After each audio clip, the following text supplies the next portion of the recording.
एक आदमी ने एक बहुत ही खूबसूरत लड़की से शादी की। शादी के बाद दोनों की जिंदगी बहुत प्यार से गुजर रही थी।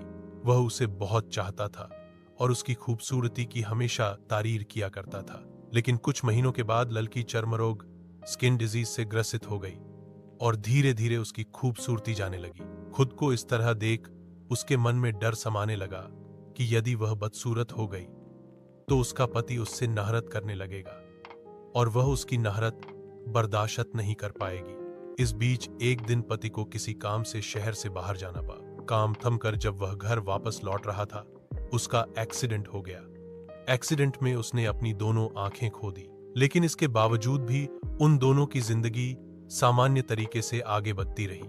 समय गुजरता रहा और अपने चर्म रोग के कारण लक्की ने अपनी खूबसूरती पूरी तरह गंवा दी।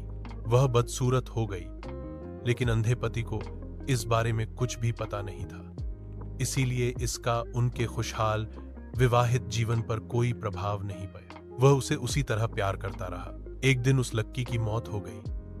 पति अब अकेला हो गया था। वह बहुत दुखी था।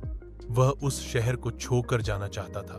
उसने अंतिम संस्कार की सारी क्रियाविधि पूर्ण की और शहर छोड़कर जाने लगा। तभी एक आदमी ने पीछे से उसे पुकारा और पास आकर कहा, अब तुम बिना सहारे के अकेले कैसे चल पाओगे? इतने साल तो तुम्हारी पत्नी तुम्हारी मदद किया करती थी। पति ने जवाब दिया, दोस्त, मैं अंधा नहीं हूं। मैं बस अंधा होने का नाटक कर रहा था, क्योंकि यदि मेरी पत्नी को पता चल जाता कि मैं उसकी बदसूरती देख सकता हूं तो यह उसे उसके रोग से ज्यादा दर्द देता। इसलिए मैंने इतने साल अंधे होने का दिखावा किया। वह बहुत अच्छी पत्नी थी। मैं बस उसे खुश रखना चाहता था।